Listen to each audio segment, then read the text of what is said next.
복잡한 정치권 이슈를 한 칼에 깔끔하게 정리하는 시간, 한칼 토론 시간입니다. 공론센터의 장성철 소장, 김준일 시사평론가, 한칼 두 분 어서 오십시오. 네, 안녕하세요. 밖에 대기실에서 김종인 개혁신당 공관위원장하고 민주당의 서른 의원 인터뷰 들으셨죠? 다 들었습니다. 들으셨죠. 일단 두 분이 어떻게 들으셨나 좀 잠깐 평을 듣고 가야 될 것 같아요. 장 소장님. 서른 의원님은 화가 많이 나셔가지고 많이 나셨더라고요. 으아 분노 분기탱천 이렇게 들었고요.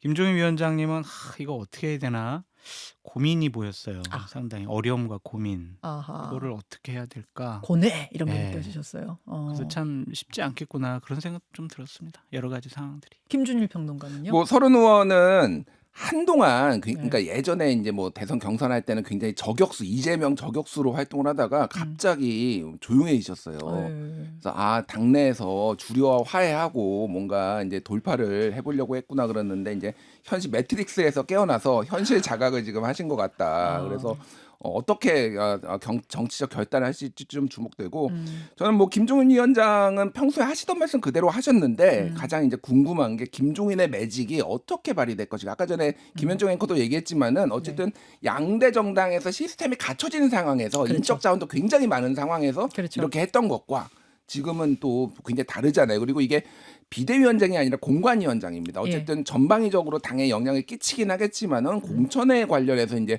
하시는 역할이니까 그걸 어떻게 이제 풀어 나갈지 참 김종인 매직이 이번에도 될지가 제일 관건인 것 거기가 같아요. 관전 포인트. 아니 제일 궁금한 거는 네. 이준석 대표 어디 공천 하게 할 거냐, 줄 거냐, 설득할 거냐, 뭐 이런 거죠. 근데 되게 의외였던 게 저는 수도권 쪽으로 마음을 다 잡은 걸로 알고 있었는데 네. 김종인 위원장은 다시 TK 얘기를 하시네요.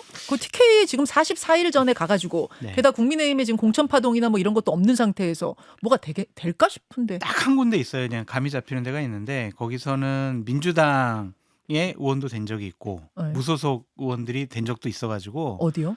거기 수성갑일 거 이인선 현재 의원 지역인데 거기는 김부겸 의원도 거기서 한 번 되고 홍준표 대구시장도 지난번에 무소속으로도 당선되시고 좀 그런 지역이에요 거기가.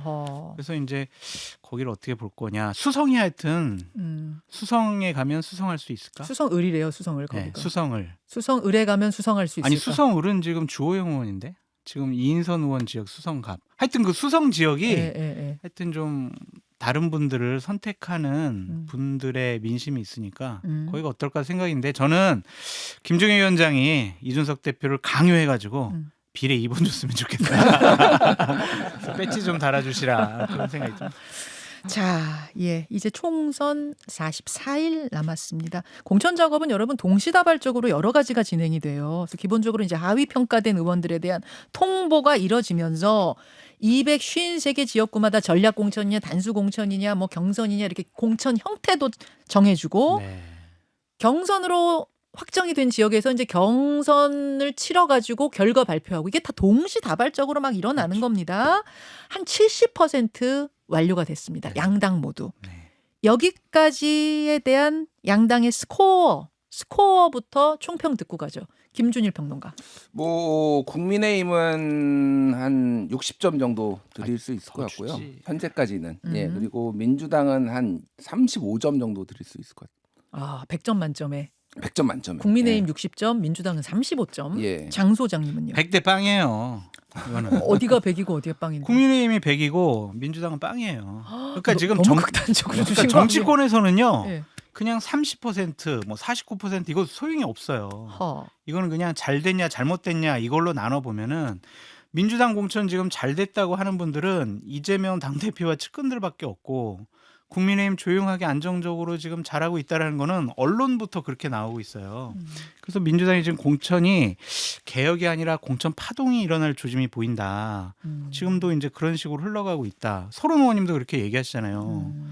자극적인 언어를 써가면서. 그래서 이거는 지금 공천 문제 관련해서는 민주당이 상당히 대단히 무조건 잘못돼 가고 있다. 이렇게 볼 수밖에 없어요. 일단 장성철 소장님이 이제 보수 참칭 패널에서 제정신이 돌아와서 보수 패널로 지금 오신 것 같은데, 근데 맞습니다. 그러니까 저는 약간 동의하는 게 저번에도 제가 말씀드렸지만은 사람들은 이거를 점수로 평가하기보다는 상대 평가로 평가하고 그렇죠. 순위로 평가를 해요. 맞아요. 그러니까 국민의힘 1등, 뭐 민주당 2등 이런 식으로 이제 평가를 하니까 뭐 100대 빵이라는 게 완전히 틀린 말은 아닌데.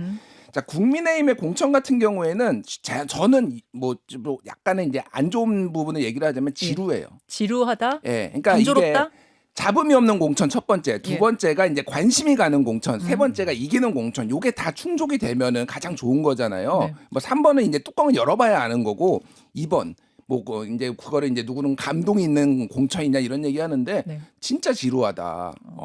그래서 한동훈 비대위원장의 생각을 저는 뭐 보면은 어쨌든 가장 잡음을 안 일으키는 거지만은 결국은 이 사람들이 지금 자기 사람을 뭐 심을 만큼 자기 사람이 많은 것도 아니고.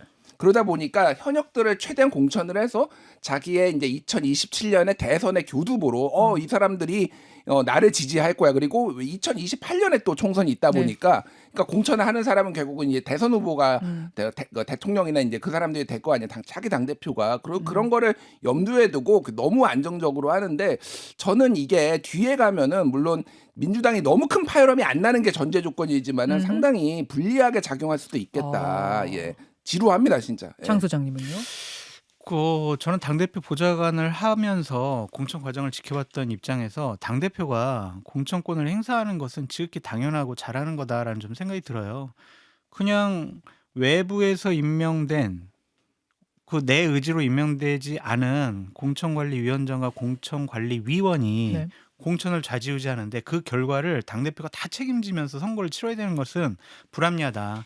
그래서 어쨌든 한동훈 비대위원장이 조용하게 갈등 없이 분열 없이 안정적으로 이번 공천 관리하자. 그게 어떻게 보면은요 국민참여 경선이에요. 상향식 공천이에요. 대부분 다 경선 때려버리잖아요. 네네네. 그러면은 지역 민심, 지역 관리 잘하는 사람들, 우리가 정치적인 판단, 정무적인 판단 없이 그냥 지역 주민이 원하는 사람 공천 주겠어. 이것이 이제 김준일 평론가께서는 지루하다라는 표현을 쓰셨는데 예. 워낙 이제 민주당에서 정무적인 판단이 강한 공천을 하고 있기 때문에 상대적으로 좀 잘하는 것처럼 보인다. 그러니까 싸움 나서 시끌시끌 재밌는 것보다는 차라리 재미가 없어라도 네. 조용한 게 이번엔 낫다. 그러니까 어떤 남편이 와가지고 맨날 술 먹고 와가지고 집안 막 물건 부러뜨리고 막 욕하고 막 이러는데 재미없는 무미건조한 남편이 와가지고 설거지해 그럼 설거지도 하고 뭐 청소도 하고 근데 재미는 없어. 그냥 가만히 있어. 그냥 밥 주면은 밥 잘 먹고. 근데 어느 것이 더 안정화되고 가정의 평화를 유지할 수 있느냐를 봐야 되는데 비유가 좀 적절하지는 않은 것 같긴 합니다. 근데 어쨌든 남아있는 곳은 좀 문제인 것 같습니다. 자, 근데 요거는 예. 제가 한마디만 더 말씀드릴게요. 그러니까 우리가 2016년에 김종인 매직을 한번 생각해 볼 필요가 있어요. 김종인 비대위원장이 와가지고 네. 공천에까지 어느 정도 영향을 줬잖아요. 그때 어마어마하게 많은 사람들을 쳐냈나요? 딱 상징적인 사람 2명이었어요. 이해찬 대표 그리고 정청래 의원. 민주당 공천할 2016년 때? 민주당 예. 공천할 때 제가 말씀드린 건 뭐냐면은 친노 패권주의에 대한 반감을 누그러뜨리는 거를 위해서 딱 핀셋으로 딱딱딱 해가지고 그거에 대해서 컨셉을 딱 잡았단 말이에요. 아하. 그러니까 지금은 컨셉이 아무것도 없습니다. 제가 말씀드린 거는 막 한동훈 비대위원장이 사실 공천하는 거 아니고 따로 이제 공관연정이 있긴 하지만은 이게 지금 무슨 컨셉이냐라는 거를 사람들이 어쨌든 이 정권에 대해서 지금 한동훈 비대위원장의 인기가 올라가면서 상대적으로 이제 그게 좀 가려지긴 했지만은 이 정권에 대해서 특히 몇몇 인사에 대해서 불만이 있는 사람 어떤 인사들이 있단 말이에요. 그거에 대해서 상징적으로 딱 했을 때 굉장히 더 순항할 수 있는데 너무 부자 몸조심하는 게 보인다. 이게 나중에는 조금 다시 이제 정권 심판론이 좀 세졌을 때 뭐가 바뀌었냐 이런 것으로 이제 부메랑이 될 수 있다라는 자, 거예요. 그럼 그 부분 이야기를 해볼게요. 지금 민주당에서는 계속 지도부가 얘기하는 게 공천 잡음 지금 뭐 공천 갈등 뭐 시끌시끌하지만 요거 정리되고 나면 상황이 달라질 거다. 반전될 거다. 여론 바뀔 거다. 이 희망을 계속 걸고 있는 것 같아요. 그 첫 번째 카드로 생각하고 있는 게 2월 29일 돌아오는 목요일에 있을 특검입니다. 쌍특검. 이제 김건희 여사 특검에 대해서 대통령이 거부권 행사한 다음에 여러분 재투표하는 거거든요. 재의결하는 겁니다. 여기에서 어느 쪽으로 결론이 나오든 아마 민주당이 유리한 이런 쪽으로 여론이 움직일 거다라는 이 기대를 하고 있는 것 같아요. 장 소장님 어떻게 생각하세요? 전 다르게 보는 게 민주당에서 반란표가 더 많이 나올 것 같아요. 그게 무슨 말씀이에요? 민주당에서 공천 파동이 일어나고 있잖아요. 네. 그럼 민주당에서 지금 공천을 못 받는 사람, 공천을 못 받을 것 같은 사람, 예. 그리고 민주당 출신 중에서 지금 밖으로 나가 있는 분들이 이재명 당대표 좋은 일 안 시켜줄 것 같아요. 그래서 자칫 잘못하면은 지난번에 표결한 것보다 네. 재의결했을 때의 표가 오히려 더 적어질 수가 있다. 찬성표가. 좀 그렇게도 전망을 해봐요. 국민의힘은 지금 똘똘 뭉쳐 있잖아요. 네, 네. 근데 민주당은 분열돼 있어요. 네. 그래서 우리는 그냥 상식적으로 국민의힘 공천 파동 나가지고 결국에는 국민의힘에서 이탈표가 나와서 찬성표가 더 많아질 거야. 200표 될 수도 있어. 막 이랬는데 네, 네. 반대로 민주당에서 이탈표가 나와가지고요. 찬성표가 더 적어질 수 있다. 그래서 이재명 대표에게 더 많은 비판과 리더십에 대한 상처를 받을 수 있겠다라는 생각이 들더라고요. 이게 무기명 투표잖아요. 그렇죠. 지금 재의결 무기명 투표인데. 아니 서른 의원님이 예를 들면 이재명 당대표 좋은 일 시켜주겠어요. 그거 그거 알 수 없는 거, 그거 알 수 없는 거죠. 저기 김준일 에디터. 그러니까 보수 평론가의 어떤 희망과 기대를 지금 적극 반영한 게 아닌가 그러는데 자 생각을 해보십시오. 지금은 어쨌든 정권에 대한 어떤 불만들이 굉장히 깔려 있는 거예요. 정권 심판론이 깔려 있는데 여기에서 만약에 이탈표가 민주당에서 나온다 네. 그러면은 무기명 투표지만 야 누가 이거 던졌어라고 소위 말해서 민주당에서도 색출이 들어갈 가능성이 높고 또 색출. 그리고 사람들이 누가 던졌을 거다 예측을 할 거 아니에요. 그런데 아무리 민주당이 싫어도 예를 들면은 정권 심판에 대한 거를 이탈을 해버린다. 야 그러면 저기는 친국힘이네. 야 박용진이가 친국힘이야? 서른이 친국힘이야? 이런 식으로 되면은 본인의 정치 생명이 어두워져요. 그래서 이탈표는 없을 거다. 이탈표가 그렇게 크지 않은 거 거의 없을 거다. 저는 오히려 국민의힘에서 몇 표가 더 나올 가능성도 있다. 그래서 네. 결론은 어쨌든 부결이라고 보시는 거예요. 통과되기는 어렵죠. 통과되기는 두 분 다 그렇게 통과는 보시죠. 어려워요. 18표가 네. 움직이기에는 너무 어려워요. 지금은. 예. 이렇게 될 경우에 민주당의 구상은 아마 김 여사 이슈가 다시 떠오를 거다. 그러니까 지금 막 공천 이슈, 공천 잡은 민주당 공천 파동 이런 거지만 다시 이슈가 김건희 여사 이슈로 가지 않겠느냐. 선거의 화두가. 이거 어떻게 보세요? 그러니까 이게 계속 누적되어 가지고요. 좀 국민들께서 반응하는 민감도가 낮아졌어요. 그리고 김건희 여사가 막 여기저기 활동하면서 얼굴도 보이고 메시지도 내고 해야 맞아. 옛날에 저랬었지. 이러는데 지금 꽁꽁 숨어 있잖아요. 대통령께서도 민생 토론회 빼고는 나타나지 않는 거 보면은 활동을 안 한다 그 말씀이시죠? 철저하게 정무적인 판단을 통해서 총선 때까지는 우리가 감춰지는 전략을 하자라는 생각인 것 같아요. 그래서 이 이슈가 그냥 뭐 하루 이틀 정도 이게 맞아 틀려 막 이런 논란은 있겠지만 총선 때까지 지속되기는 어려울 것 같다. 새로운 이슈가 터지지 않으면. 김준일 평론가요? 지루하다. 그것도 역시. 예. 그러니까 김건희 특검과 관련해서는 이미 지지율이나 여기 다 선 반영돼 있어요. 여기에서 새로운 거를 끌어낸다. 물론 이제 아젠다가 좀 바뀌어가지고 이제 여론의 관심도가 막 쏠리면은 그게 조금 더 이제 이익을 보겠지만은 여기에서 그러니까 두 가지입니다. 그러면 이제 김건희 특검법 안 된다. 김건희 여사 특검. 예, 김건희 여사 특검. 네. 예, 뭐 김건희 여사 여사자를 꼭 붙여야 된다는 이제 지침이 있죠. 아 그래요? 네. 예. 아니 법안 이름이 김건희 여사 특검인가? 저는 여사가 안 들어간 걸로 알고 있는데. 어쨌든. 법안 이름은 뭐 더 긴 걸로 알고 있습니다. 예. 뭐 하여간 김건희 여사 특검. 자 그러면은 이제 민주당이 내걸 수 있는 거는 자 그러면 우리를 다수당으로 만들어드리면은 다음번에 다시 한번 발의하겠습니다. 하나 할 수가 있는데. 저는 여기에서 오히려 조국 신당이 반사이가 얻을 수도 있을 것 같아요. 그러니까 이게 굉장히 김건희 여사에 대한 어떤 분노, 윤석열 정권에 대한 분노 있잖아요. 그러면은 우리가 더 세게 아예 윤석열 정권 조기 퇴진시키겠습니다라고 강성으로 이렇게 딱 선명성을 가지고 있는 조국 신당이 오히려 주목을 받을 수 있다라는 거죠. 우리를 키워주십시오. 그럼 우리가 기필코 조국 신당이 득을 본다. 조국 신당, 예. 그러니까 그럴 수도 있어서. 민주당은 지금 자기 성찰이 필요한 타임인 것 같아요. 우리는 그러니까 지금도 다수당이었지만 우리는 이걸 못했기에 앞으로는 그럼 다음번에는 우리는 이런 거를 개혁하겠다. 그리고 우리가 기득권을 내려놓겠다. 이런 내용이 지금은 좀 나와줘야 되지 않나 그렇게 보여집니다. 그 쌍특검 법의 정식 명칭은 김건희 여사 주가 조작 의혹 대장동 50억 클럽 특검 요거예요. 바깥에서 지금 클럽 의혹 특검이다.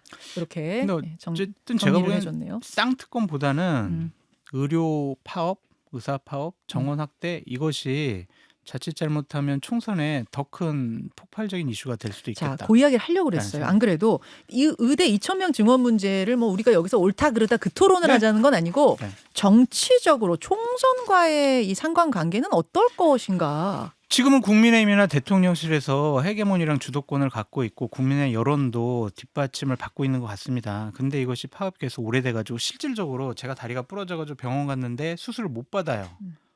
정부는 뭐 하고 있지? 이러한 불만이 나올 것 같아요.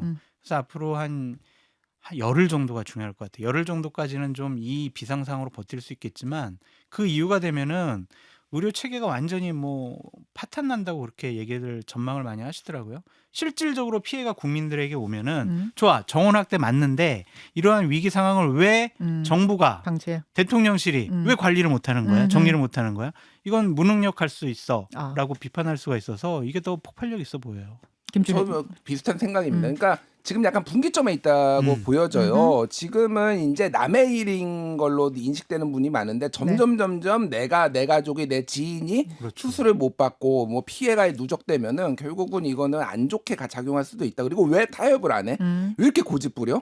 2,000명이 정말 좀 맞는 거야? 그러면은 1,000명으로 하면 안 돼. 이런 꼬리에 꼬리를 무는 질문들이 나올 수가 있습니다. 그래서 어떤 타이밍에 이거를 해결을 하느냐가 굉장히 중요해질 수도 있겠다. 알겠습니다. 조금 전에 그 쌍특검법 이름에 관해서는 약간 저희가 뉴스를 전해드리자면은 한 방송국에서 김건희 특검이라고 말을 했다가 선거방송심의위원회에서 그렇죠. 제재를 받았습니다. 네. 여사자를 붙여야 된다. 그 여사를 부분에 대해서. 붙여야 되나요? 예, 그 뉴스는 제가 전해드린 적이 없어서 여러분들이 조금 모르시고 있는 것 같아서 그 부분은 정보 전달을 하면서 여기까지 하고요.